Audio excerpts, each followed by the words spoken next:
Good afternoon guys and welcome back to my channel. My name is Kat and today we're doing something a little different. Today we're going to be doing a sort of Q&A kind of questions video, just some questions that I keep getting asked on Twitter mostly, and it's just nice and easier to just have a video for it, and then that way I can also answer some very specific questions that I've gotten from other writers who are just starting out, or they just kind of need some answers for someone who might be a little bit more experienced. So I'm gonna answer that for some people, and we have I think like 7 questions, so let's get started. So the first question is, did I self-publish Haven or did I have a literary agent slash publisher? Haven was technically self-published. It was like by a vanity publisher. I came in second in a contest in late last year, so basically I got a lot of free formatting and cover design and stuff with that, so I did technically self-publish it, but I am looking forward to hopefully eventually having a literary agent and going on the typical traditional publishing route as well. The second question is, do I work as an author or do I have another job? So I used to have another job. I had a full-time job working at a call center, and I worked there for 2 years, and then my contract ended and I wasn't renewed, so I pretty much went full-time writer after that, and I've been doing that ever since. So I am a full-time writer right now, though eventually I will probably have to go back to getting a job unless I start making a lot of sales and can support myself financially. Third question is, how long did it take to write Haven? It took almost a year. It took, I think, about like 9 or 10 months to fully write it. It was kind of a long time coming, and I always do this thing where I have lots of big breaks during writing usually. So I think there was like a break of a couple months in there, and then I finish it up really quick. The next question is about literary agents, and it is, should you ever check in with an agent via Twitter? I do not recommend it. It's a little personal to go messaging, other agents and stuff on Twitter, especially because they have so much to do and so much work, and that just gives them, another person to answer. The only thing I would say is acceptable is if your manuscript has been with them for like a couple months and you're just wondering where they at in their submissions entirely, you could ask them where they've read queries up to, like what month, and a lot of them will answer that. I would definitely read through their Twitter feed first, because chances are they already answered that. If you are looking to check in with an agent, it is always best to email them, to follow up in the same thread you already started by sending them your query. But be sure to do that within their submission guidelines. They will say how many weeks it takes for them to follow up, and a lot of them will say if they don't answer that they are not interested, so just pass on it. And then some will say they'll answer within like 4 to 6 weeks, so if they don't answer within 6 weeks, then it is acceptable to send them a follow-up. So the next question is again about Haven. It is, what were your writing habits like while you were writing Haven?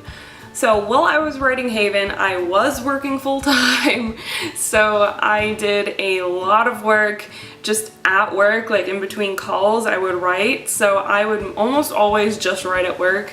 So I think that's mostly why it took me so damn long to write it, but mostly my habits were just writing whenever I could, writing at home sometimes, editing at home usually, not at work. And once I discovered that you can use this program called Word Online if you have an Outlook account, I was basically set. This one is another agent question. It is, what do you do if there are multiple agents at the same agency you want to query? Do they usually share or pass along queries? A lot of agencies will actually say in their submission guidelines whether they will pass along a query if they think it will work for another agent at their agency. and you know, some don't specify. So the best thing to do is to query one agent, wait the amount of time specified in their submission guidelines, or wait to hear back from them. And if they reject you, of course, you can always go query that next agent. Never query 2 agents at the same agency. Just please don't. Please don't do it. Next question is, what inspired me to write Haven? So I was inspired to write Haven actually by a dream I had. I have what I like to call epic story dreams, where it will literally be like a plot and it will be characters, and I won't be me, I will be someone else, or I will be actually watching stuff happen. So I had an epic story dream for Haven, and I'm not going to spoil like what parts of the book it was because it will kind of spoil parts of the book, but around halfway through the book, I think it's more than halfway through the book, Haven meets Katia, the antagonist, and she spent some time with Katia. So then that part of the book and a little later was part of the dream. I'm sorry, I can't specify because it would spoil parts of the book for those of you who haven't read it. So the last question is very specific. I was just asked it today on Twitter, so I thought I would address it here where I can actually kind of talk about it and not like have to write it in 140 characters. So this question is there a good way to portray the mind of a character learning English through a third-person narrator when the book is written in English? Like I said, very specific question.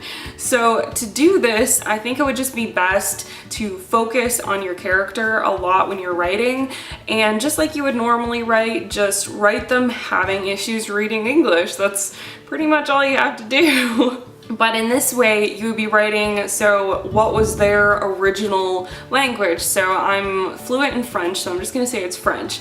So from a French person's point of view, learning English, just what are the words like to them? Are they similar to other words? Like, there are a lot of similar words from French to English and French to Spanish, which is why it was really easy for me to learn some Spanish. So just make connections like that. It really depends on the character and the languages they're coming from. So you just want to do a lot of research on the languages you're trying to represent and the person you're trying to represent and where in the world they're from. You're gonna need to do a lot of research unless you're actually from there and have experience in this. Hey, what are you doing? What are you doing? My cat is literally lying on the floor at my feet, like, pay attention to me. So that's all I got for you guys today. Thank you so much for watching. If you have any questions for me, you can just leave them right in the comment section and maybe I'll do another questions video. And you can always ask me questions on, you know, all my social media, specifically on Tumblr. I have an Ask Me Anything link, and it's also in the description bar, so you can check that out. Leave me a thumbs up if you like this video. If you're new here, don't forget to subscribe. You can still check out Haven in ebook, paperback, and hardcover, all on Amazon. I'd love if you guys gave it a try, and you can try the first 3 chapters for free on my website. So thank you guys so much for watching. My name is Kat, and I'll see you next week.